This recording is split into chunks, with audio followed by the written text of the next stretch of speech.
Hi guys, today I'll do a quick review of this Sterwins PCS2-27.31 top handle chainsaw.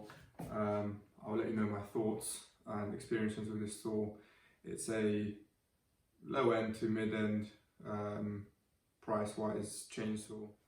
I wanted to do a review of this saw because when I was in the market for a little saw like this one, I found that when I was looking for this particular Sterwins saws reviews, I couldn't find anything on YouTube or online in English. All the reviews were in a different language which I couldn't understand. So I thought I'd do my own one and help the people who are also in the market for a saw like this. So the first thing I want to talk about is just what came in the box when I bought it. Obviously everything's been used now. It's not going to be in its original packaging. But it will give you an idea of what came with the saw, what didn't come with the saw, and just what it looked like when it came out the box. So I've got the box here. So obviously that's the saw. It came obviously separated, so the chain, the bar and the power head all came separate in the box, and then you have to put it together as with most saws. Okay, so in the box we've also got two instruction manuals. I think one is how to put the saw together and just some instructions on how to do some cuts, what to do, what not to do, how to put your chain on, how to stop the saw, just general health and safety. Okay, and then the other one is just an instruction booklet telling you just various details about the saw, what sort of mixture to use, and just other bits and bobs. Okay, obviously we've got the sheath for the chain, so I can go over the top here. So I'm going to cut you while you're transporting the saw. Okay.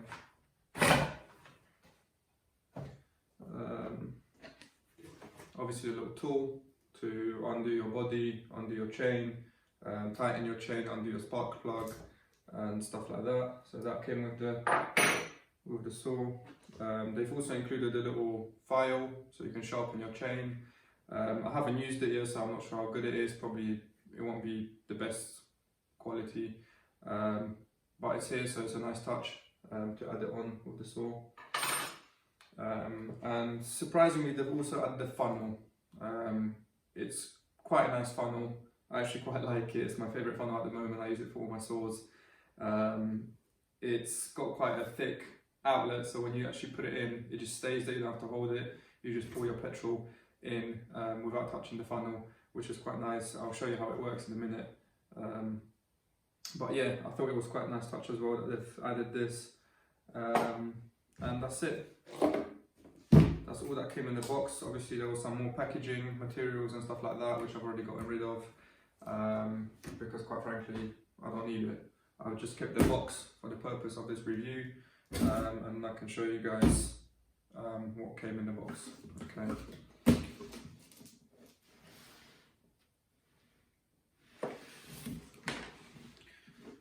So you can actually see on the box they've got all the specs of the saw, so I can run through them quickly for you. So I'm sure you don't want to listen. No one cares about the specs, but for some people it's interesting. So I'll go through them as well. So this chainsaw is a 25.4 cc engine. So it's sort of like a mid-range top handle sort of engines. It's not massive, it's not too small, it's okay. It's got 1.2 horsepower, so I think it's comparable with the Steel 194T. I think that's got something in that range. I'm not sure, don't quote me on it. The bar is a 12-inch bar. It weighs,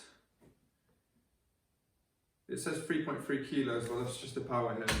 Obviously with the chain and the bar and your oil and your petrol, it weighs around, I guess, 5.5 kilos, something like that. It's not a huge amount. You can still use it one-handed. It's still comfortable to use while you're on a tree. So the weight is not a problem of this saw. When I was out looking for a saw like this, I've actually came across much heavier ones than this one. So this one's relatively light and is comparable to the high-end brands like Sterwins, Husqvarna.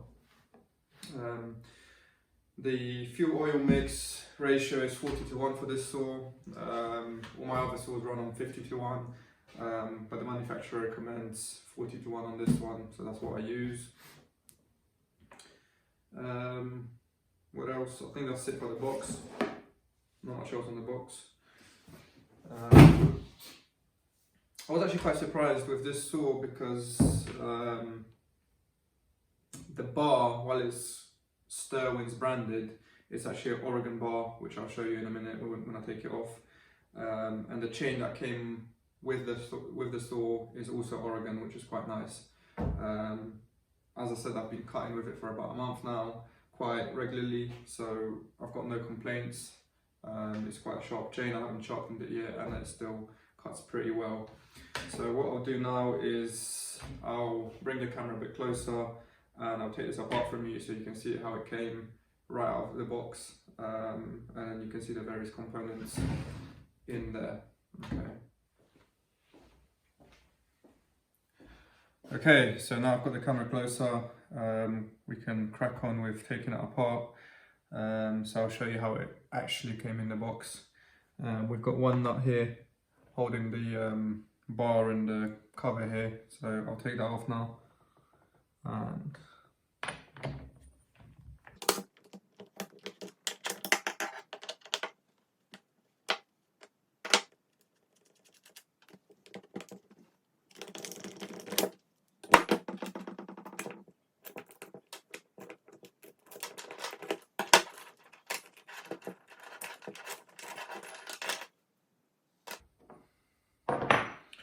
okay, so we've got that apart now.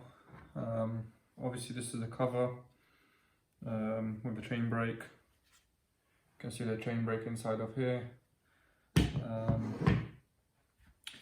Inside here, everything's pretty standard.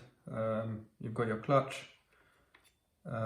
This is where the oil comes out to lubricate the bar. And this here, this little screw here is your oil adjustment screw, and obviously we've got the dogs here which are metal, so that's quite good. Okay, the bar, like I said, it's a 12-inch bar. It's a Sterwins bar, however it's actually Oregon.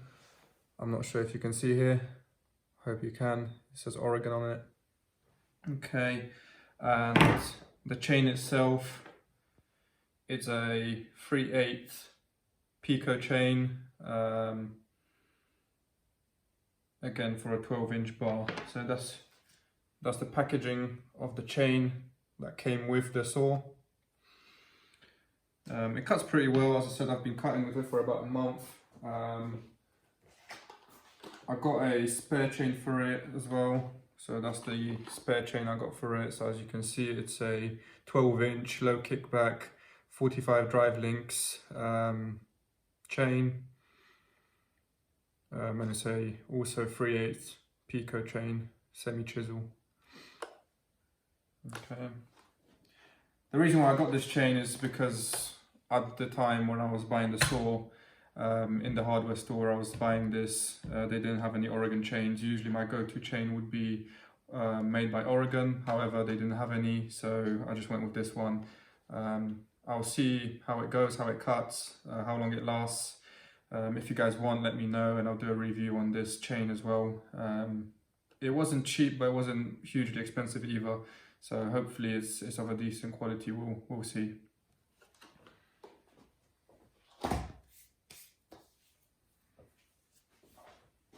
I've just seen when I was showing you the chain, you can really see it, so here it is again. That's the chain. Obviously it's already been used, but as I said, it's still quite sharp, so I'll continue using it. I'll put this back together. I don't think there's anything else to see in here, so I'll put it all back together and then I'll go over other features and specs of the saw for the review. Okay.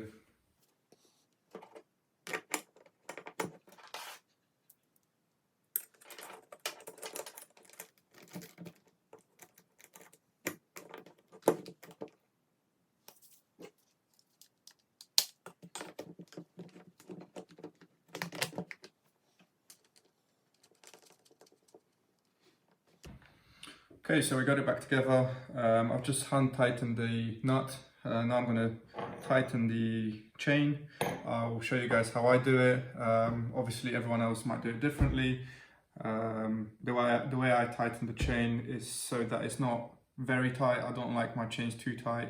So if you guys say that, oh, it's, you know, it's too loose, that's how I like it, I do it purposely like that. If you want to tighten your chain a bit more, please do so. There's plenty of videos on YouTube on how to tighten your chain properly.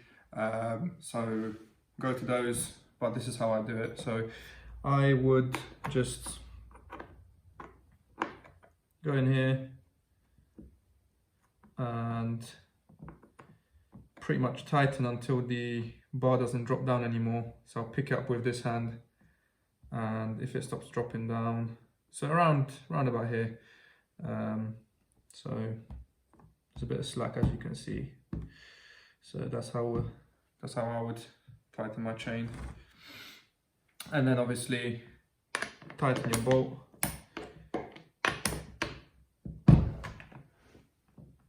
Okay, and as you can see, this is how tight I like my chain. So that's how I will leave it.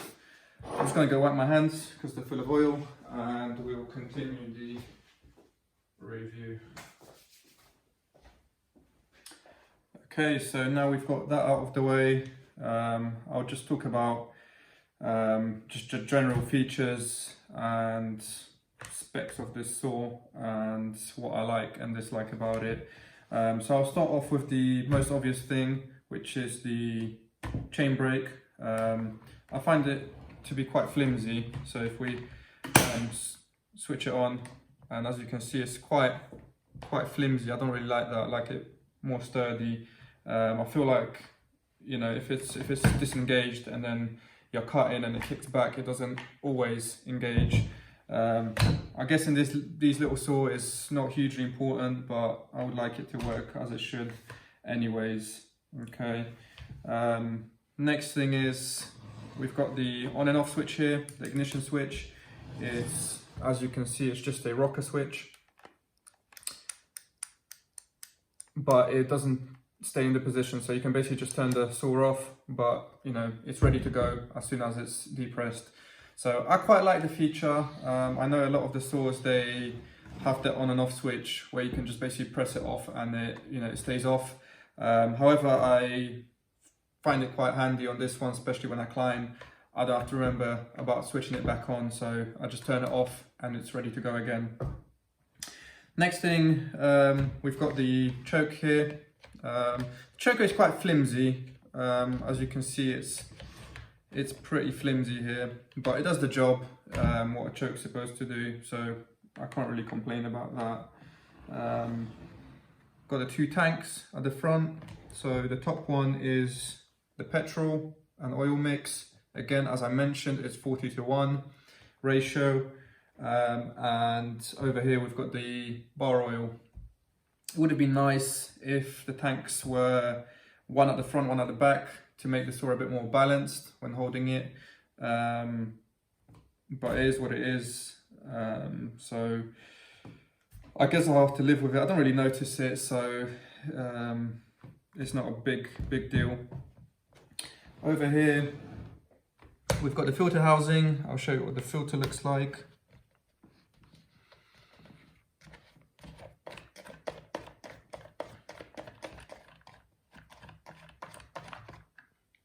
So that's the filter housing over here, and this is the filter.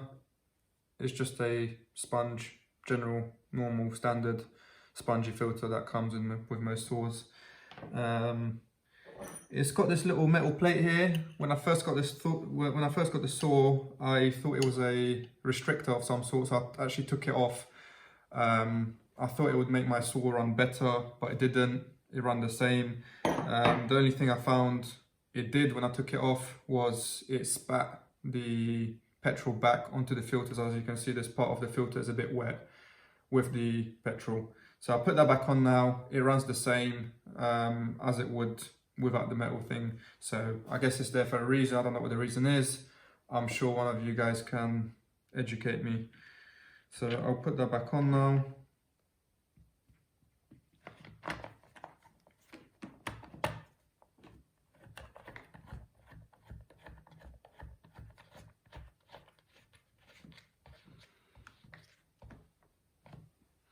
Okay, next thing, we've got the priming pump here. So you can prime your carb so that it starts better. And then the last thing I want to talk about is this little hook here. I'm guessing it's supposed to be for your lanyard when you've got it up in the tree, so you know you can secure your saw. However, I don't use it. I find it to be too small. I'll show you what I mean. So I've got my lanyard here. This is what I use. This is what I use for climbing. I've got my carabiner here and the other end here. So what I usually do with this saw is basically just loop it around the handle like so. Okay, and that's how I would use it. The reason being is because I find the loop to be too small to actually fit the carabiner. So as you can see, it's not going in this way or this way. It's just too small. So I don't use this. I just wrap my lanyard around the handle. It does a good job. I actually prefer it to be wrapped around here. It doesn't, you know, move around as much. So that's what I do. One other thing that I've already touched on is the dogs here are metal. Some of the little saws, the top handle saws, have them in plastic. I prefer them in metal. So for me, it's a good thing, I guess. I like it like that. Overall, the quality of the saw, the materials, obviously it's all plastic. However, I do find that it's quite sturdy, it's quite solid. I've been using it for about a month now. I haven't really been paying attention or babying it. I've been, you know, throwing it around. I've had it in the van. I've had it up on trees, you know, banging around the branches and stuff like that. So it's held up pretty well now. Nothing's broken off. It keeps working as it should, as I'd expect it to work. So it's overall it's a good little saw. For the money I've paid, I think about 129 euros for it. So compared to even, you know, like the lowest end steel top handle saw, which is in, you know, the 300s. So I think this is a very good deal. For me, it's been doing a great job. Obviously for some of you guys more professional, you might say it's rubbish, you might say it's no good, you might say, you know, it doesn't cut well, it's not powerful enough. However, for my purposes, it's a good saw. It's doing what I wanted it to do. It's doing the work around the garden, it's doing the small jobs I'm taking it on. And it hasn't let me down yet, and I've been cutting hardwood with it, I've been cutting softwood with it, and it's been doing great. So one other thing that I said I would cover was the special funnel that they gave us, the Sterwins. As I said, it's a larger outlet here, so it goes nicely into the tank. It's quite small, it's not too bad. It does what I want it to do, so I'll show you how it works. Put this saw on the side, open the petrol tank, okay, and you just stick it in there, and voila, it just stays in place. So now, you know, you can pour your petrol in there. I don't actually have my jerry can with me at the moment, so I'll just demonstrate with my cup here. Okay, so my cup is empty. As you can see, it stays in place, so you can just pour your petrol or coffee in my case. Don't pour your coffee into your saw. I know some of you will do it and then blame me for it, so don't do it.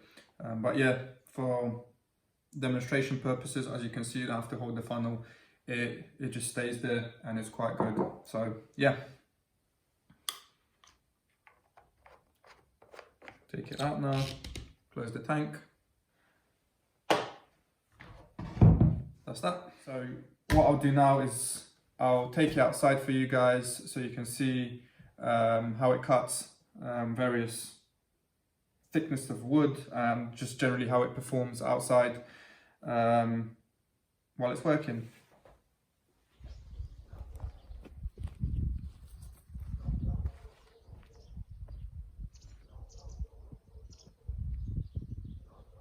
Right, so we're outside, we've got logs. Let's give the saw a good test so you guys can see how it runs. So this is a cold start. I had to adjust the saw a little bit when it was new because I found that when it was on idle and I pressed the throttle, it choked itself a little bit. So I've adjusted it now. It runs a bit better. Not sure if it runs perfect, but it is what it is. So now you guys can see how it runs. This is a cold start. I haven't run it for a couple of days, so let's go and start it.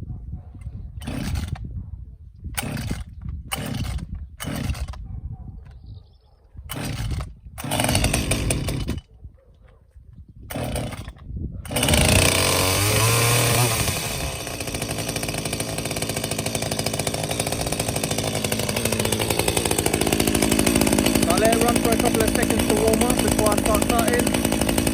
Just let it reach its full power and it warms up a little bit.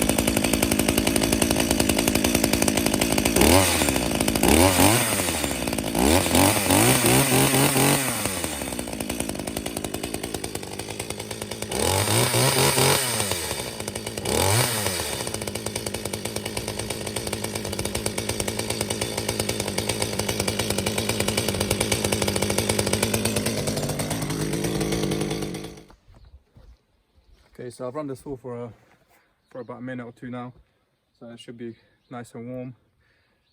So as you can see, I've got a selection of logs here. I've got a thinner one, I've got a thicker one, and underneath here I've got some pine, which is a softer wood. So I'll go through that. These logs are a sort of a hardwood. It's an eucalyptus, so you guys can see how it cuts hardwood. So I'll go ahead and start the saw while it's warm now, so you guys can see how it starts when it's warm. Okay.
So that's all for this review. I hope you guys enjoyed it.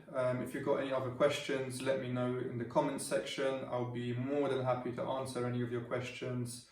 There may be things I haven't covered, I'm sure there are, but this is my first video, so I hope you enjoyed it. If you want more videos, or if you want me to review my other saw, which is a bigger saw, let me know and I'd be happy to continue this. So yeah, thanks for watching and see you next time.